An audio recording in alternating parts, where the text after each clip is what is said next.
उत्तर प्रदेश के एक छोटे से गांव सोनपुरा में एक मेहनती किसान रहता था। उसका नाम था रामदास। रामदास गरीब जरूर था, लेकिन मेहनत और ईमानदारी में वो पूरे गांव में सबसे आगे था। उसकी पत्नी गंगा सरल स्वभाव की, समझदार और बेहद धैर्यवान स्त्री थी। साल भर की मेहनत के बाद इस बार उसके खेत में धान की फसल बहुत अच्छी हुई थी। हरी हरी बालियां हवा के साथ लहराती तो ऐसा लगता मानो धरती पर हरी चादर बिछी हो। लेकिन समस्या ये थी कि जैसे जैसे फसल पकने लगती, रात में जंगली जानवर खेत में घुस आते और फसल को नुकसान पहुंचाते। ऊपर से सावन का महीना था। आसमान में काले बादल घिरे रहते, हल्की हल्की बारिश होती और बीच बीच में बिजली जोर से चमकती। ऐसे में खेत की रखवाली करना आसान नहीं था। उस रात भी आसमान में बादल गरज रहे थे, हल्की फुहारें गिर रही थीं। रामदास ने अपने कंधे पर एक पुरानी चादर डाली, हाथ में लाठी ली और दूसरी हाथ में लालटेन जला ली। गंगा दरवाजे पर खड़ी थी। इतनी तेज बिजली चमक रही है, आज मत जाओ, उसने चिंता भरी आवाज में कहा। रामदास मुस्कुराया। अगर मैं नहीं जाऊंगा तो हमारी साल भर की मेहनत पर पानी फिर जाएगा। गंगा ने धीरे से उसके हाथ में एक रोटी और थोड़ा गुड़ थमा दिया। भूख लगे तो खा लेना और जल्दी लौट आना। रामदास ने सिर हिलाया और बारिश में भीगते हुए खेत की ओर चल पड़ा। खेत तक पहुंचते पहुंचते उसके पैरों में कीचड़ लग गया था। चारों ओर अंधेरा था। केवल लालटेन की हल्की पीली रोशनी उसके आसपास की मिट्टी और फसल को दिखा रही थी। अचानक आसमान में बिजली चमकी। एक पल के लिए पूरा खेत उजाले में नहा गया। हवा तेज चलने लगी, धान की बालियां झुकने लगी। रामदास ने खेत के कोने में बनी छोटी सी मचान पर चढ़कर बैठ गया। उसने लालटेन को पास टांग दिया और चारों तरफ नजर रखने लगा। दूर कहीं सियार की आवाज सुनाई दी। उसने लाठी कसकर पकड़ ली। आधी रात के करीब उसे खेत की मेड़ के पास कुछ हलचल सुनाई दी। कौन है? उसने जोर से आवाज लगाई। कोई जवाब नहीं आया, लेकिन झाड़ियों में सरसराहट बढ़ गई। अचानक दो जंगली सुअर खेत में घुस आए। वे धान की बालियां खाने लगे। रामदास तुरंत मचान से उतरा और जोर से लाठी जमीन पर पटकी।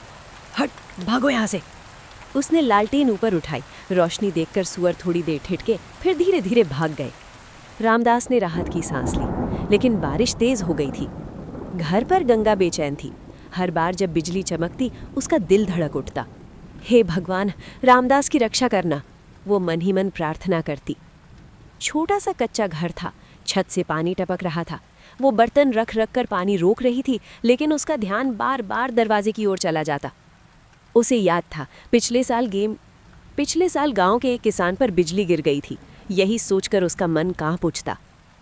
खेत में हवा और तेज हो गई। बारिश अब मूसलाधार हो रही थी। रामदास ने लालटेन को हाथ से ढक लिया ताकि हवा से बुझ ना जाए। अचानक जोरदार गर्जना हुई और बिजली पास के पेड़ पर गिरी। धमाके से जमीन कांप गई। रामदास का दिल एक पल को थम सा गया, लेकिन उसने खुद को संभाला। डरने से कुछ नहीं होगा, उसने खुद से कहा। उसके मन में विचार आने लगे। अगर ये फसल बच गई तो वो अपने घर की टूटी छत ठीक करवा पाएगा, गंगा के लिए नई साड़ी खरीदेगा और अपने बेटे को शहर के स्कूल में पढ़ाएगा। ये फसल सिर्फ अनाज नहीं थी, ये उसके सपनों की नींव थी। थोड़ी देर बाद उसे खेत के दूसरे छोर पर हलचल दिखी। इस बार एक बड़ा नीलगाय का झुंड था। वे धीरे धीरे खेत में घुस रहे थे। रामदास ने पूरी ताकत से चिल्लाया और लाठी हवा में घुमाई। बारिश में भीगते हुए वो उनके पीछे भागा। उसकी चप्पल कीचड़ में फंस गई, लेकिन उसने हार नहीं मानी। आखिरकार नीलगाय भाग गई। रामदास की सांस फूल गई थी, लेकिन उसके चेहरे पर संतोष था। अब रात का आखिरी पहर था। बारिश थोड़ी कम हो गई थी। लालटेन की लौ धीमी पड़ने लगी। तेल लगभग खत्म हो चुका था। उसने उसे धीरे से हिलाया और लौ को फिर से तेज किया। उसे लगा जैसे ये छोटी सी लौ उसकी उम्मीद है, जो अंधेरे और तूफान के बावजूद जल रही है।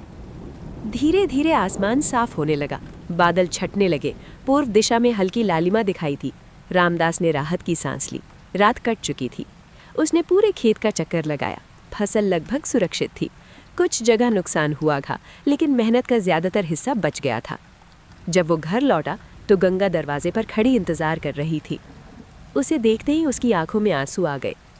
आप ठीक तो हैं? रामदास मुस्कुराया। हाँ, सब ठीक है, हमारी फसल भी सुरक्षित है। गंगा ने भगवान का धन्यवाद किया। उस दिन सूरज बादलों के बीच से झांका। गांव के लोग खेत देखने निकले। कई किसानों की फसल को नुकसान हुआ था, लेकिन रामदास की फसल ज्यादा सुरक्षित थी, क्योंकि उसने पूरी रात रखवाली की थी। गांव के मुखिया ने कहा, रामदास, तुम्हारी मेहनत काबिले तारीफ है। रामदास ने विनम्रता से सिर झुका लिया। उस रात की घटना ने रामदास और गंगा को और मजबूत बना दिया। उन्हें समझ आ गया कि जीवन में तूफान आते रहेंगे, कभी बारिश के रूप में, कभी बिजली की चमक के रूप में, कभी मुश्किल हालात के रूप में।